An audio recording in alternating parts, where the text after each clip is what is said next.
Hey, it's Vince with Venterm Games. I'm going to be showing you a quick tutorial on how to add a lightning storm in the background of your level using GameMaker Studio 2. For this method, all you'll need is two sprites. First, we'll look at a lightning bolt. For this one, you'll just want to have about 5 to 7 frames, a quick lightning bolt animation. You can use one from online. I'll link where I found this one, or you can make your own. And the second is just a black sprite. This is going to be stretched to fill the screen, so you can make it whatever size. I just chose 150 by 150. That's all you need. And we'll start by creating the object for lightning bolt. For this one, we're just going to do create event that stretches it a little bit. We'll use image X scale in order to flip it back and forth using a negative scale and a positive. And then we'll do Y scale. We'll just stretch it a little bit more, 2.5, so it's taller. And then we'll also do animation end, just add instance destroy. We'll destroy this object because we don't need to have that lightning bolt continuously play over and over. Next, we'll add an object that creates the lightning bolts and dims the screen. We'll do image alpha 0. We'll adjust that later. We'll transform the sprite at the start. Just make it bigger. I'm timesing it 100 by 100, but you can make this adjustment to the size of the window or the room. We'll add a fade-in variable that will adjust in the step event and an alarm that's going to create the lightning bolts randomly at 50 frames to 200 frames. We'll just create a random lightning bolt. I'll change the function from iRandom to iRandomRange in just a little bit. In the alarm event, we're going to create the lightning bolts. We're going to create it on a random x-axis. I'm defining it specifically 550 to 2500, but you can use room width instead.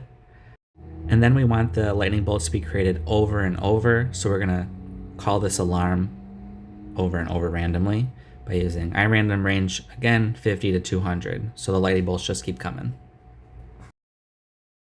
Now let's just quickly assign those sprites that we have to each object. Again, just 2 of them is all that's needed for this method. When I started this game, I used GameMaker Studio 1.4, so I used depth more often than you might with using GameMaker Studio 2. But here's how I will assign the depth on where I want the black layer for the dimming effect, and then the depth for the lightning bolts. I want the dimming effect to cover the background, but not the players, and I want that lightning bolt to be in the background as well.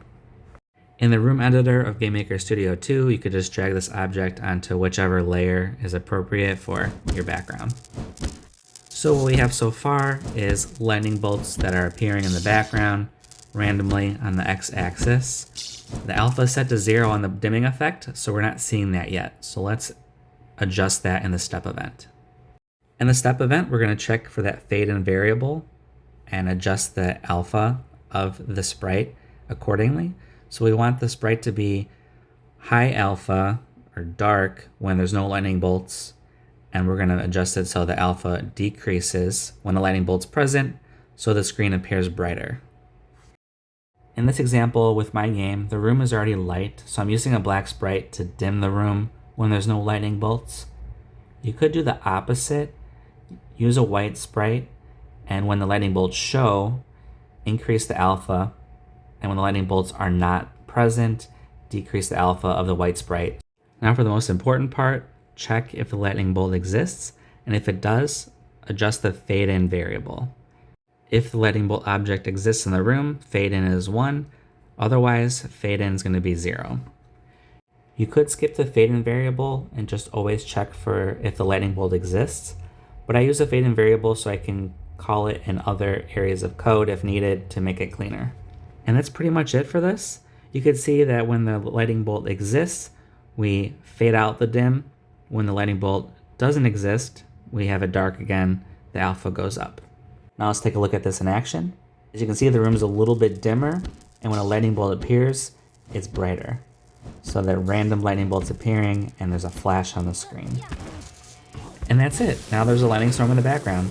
You could do this other ways, use a little bit more code, but I want to simplify it and just use sprites for this method, make the room darker, and flash when we got lightning bolts.